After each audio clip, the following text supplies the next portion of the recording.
Dito tayo mga kababayan sa mga magagandang balita. Sabi rito, PBBM administration partners with Grab to provide jobs for Filipinos. Ito yung dapat na sinishare natin sa ating mga kababayan. Hindi yung mga kung ano-anong intriga at marites. By the way, doon pala sa minarites po ni may balita ko muna sa inyo po. Yung issue kay Montulfo na sabi tinanggal po dahil sa pagmamarites laban kay Martin Araneta, kapatid ng First Lady Lisa Marcos. Sabi ni Bobby Tiglao sa kanyang source daw, pumunta si Erwin Tulfo sa Palasyo Malacanang para mag-sorry kay Mrs. Marcos. What?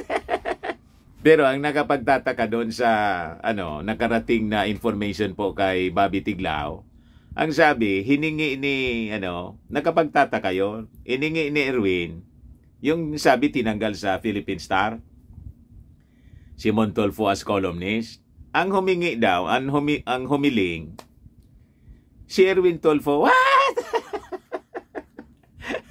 Ibig bang sabihin na iniling yung ulo ng kanyang kapatid sa Palasyo Malacanang for possible kung anong favor or reappointment sa kung anong posisyon. What? Yun ang baka sabi po doon sa balita. O ito po. Yung column ngayon po ni Montulfo, last part ni Bobby Tiglao sa Manila Times. Last part, mahaba yung column niya, pero sa last part sabi rito, I was informed by my sources yesterday that Erwin Tulfo, speaking for the other two brothers, Rafi and Ben, yesterday went to the palace to personally apologize to First Lady Lisa Araneta Marcos, telling her that it was they who had asked the Stars board to fire Ramon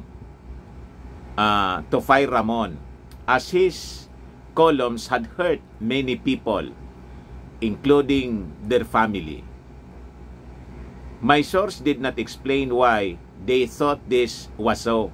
The board had agreed to kick out Tulfo February 16. Sa February 16 pa daw tatalsikin. Pero ang ang humingi si Erwin mismo. What?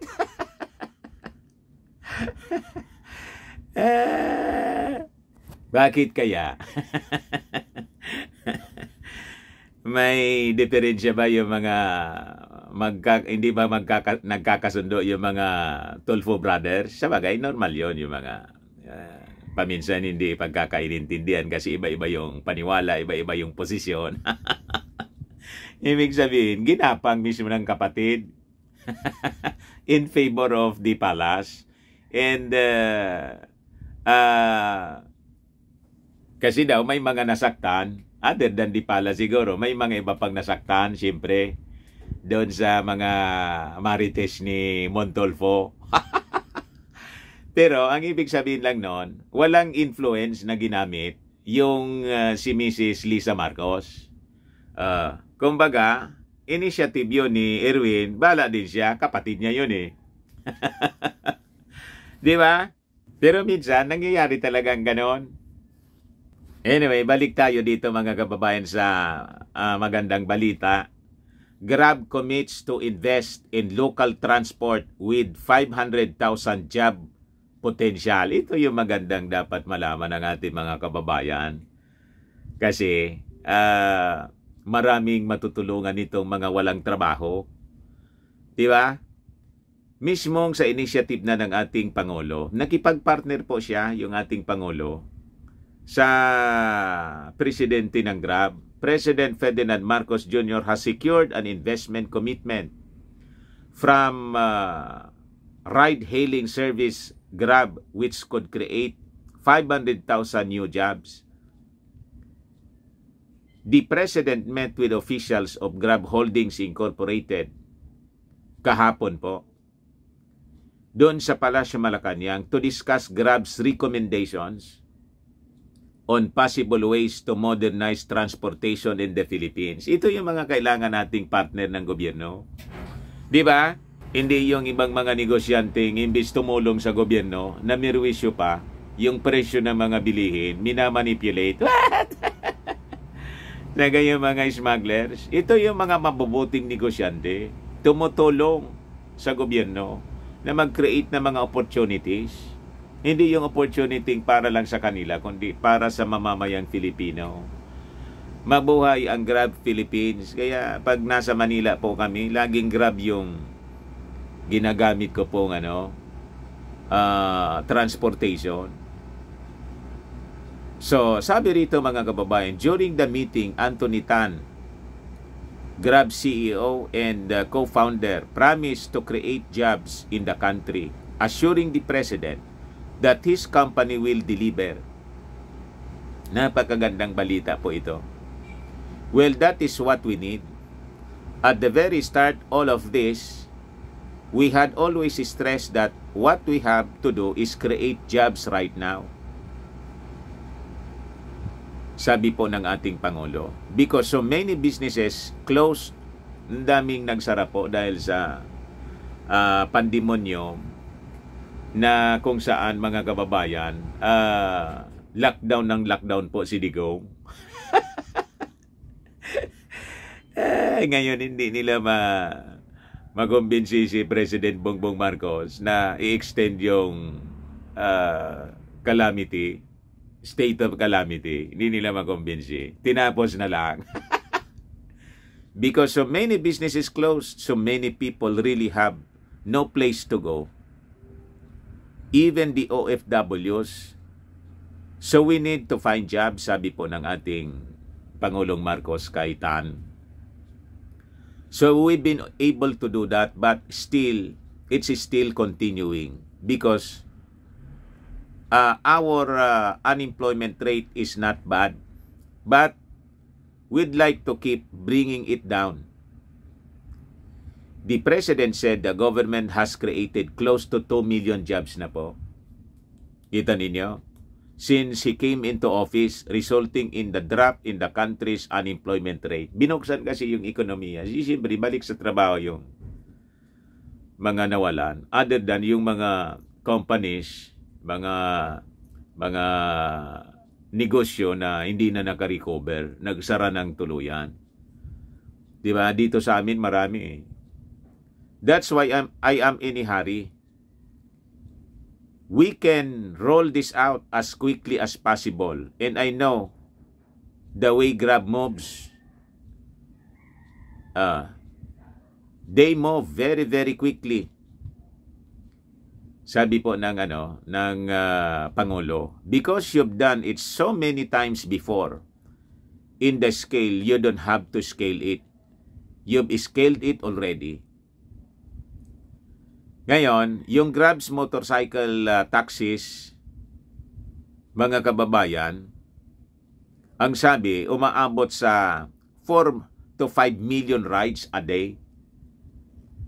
Sabi po ni Tan, sa kanyang pagkikipag-usap sa ating Pangulo, adding that it's just a matter of unshackling things so the company could soar further. Mas darami pa niya. Basta't magawa natin agad-agad.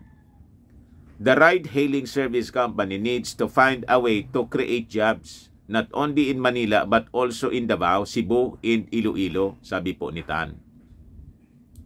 Pwede sila mag-expand pati dito po sa amin, sa Bicol region. Kasi sa totoo lang, yung Grab motorcycle taxi,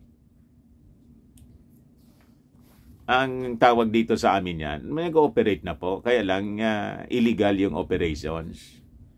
Maganda yung Grab kasi siyempre madali yung tawag dito, ang pagkuha, ang pagsakay kasi may apps. Di ba? Dito, siyempre, illegal, wala man apps. Pupunta ka doon sa parada ng habal-habal, yung tawag dito sa amin, habal-habal. Illegal yung operation niya. Lalo't kung hindi ka pamilyar sa lugar, hindi mo man kilala siyempre yung driver. Botits yung mga taga doon, siyempre kilala. Kung dayo ka, matatakot ka siyempre. Nakasakay ka sa motorcycle lang. Pero kung Grab, may application, may app siya. Di ba? Yung identity ng driver, alam mo, kasi through cellphone siya. So, you feel, safe. At syempre, hindi na illegal yung operations nila. So, dito sa amin, tulad sa ibang lugar siguro, dyan sa inyo po, ang daming mga motorcycle. Yung iba, karamihan, Grab food. Kasi may Grab food na dito sa amin, Panda, ginagamit nila sa pag-deliver. So, kumuha sila ng motorcycle para gamitin sa hanap buhay. Hindi lang yung nag-motorcycle lang sila. So, nakatulong ng marami sa mga walang trabaho. You see? Kaya nag-boom din yung motorcycle industry. So, ganun po, Mr. President, gawin na ninyong nationwide po. Hindi lang ito mga identified. Siyempre, pinag-aaralang maigi yung viability ng Grab. Siyempre, pag-aaralan niya maigi ng company. Pero importante, ito na yung simula na tuloy-tuloy na, mga kababayan, yung paganda ng buhay ng maraming mga Filipino because of the job creations na nangyayari po sa ating bansa. Ayos, ayan man lang po mga kababayan, baka lang gusto niyo po itry ito.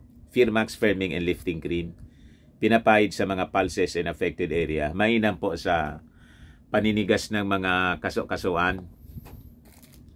Ito naman po, Automax Radiant Serum. Sa mukha naman po yung application. Twice a day. Anti-aging po siya. Okay po. Automax. Sa mga cancer patients naman, itry lang po ninyo ito. Hindi man siya gamot. Food supplement siya. Kaya lang, gawa siya mga kababayan sa goji berry. Yung goji berry may anti-cancer properties. Okay po, yung mga inquiries ninyo, dumiretso na lang po kayo sa aming messenger sa Facebook para masagot namin agad. Ako po si Dante Maravillas. Bye-bye po. God bless.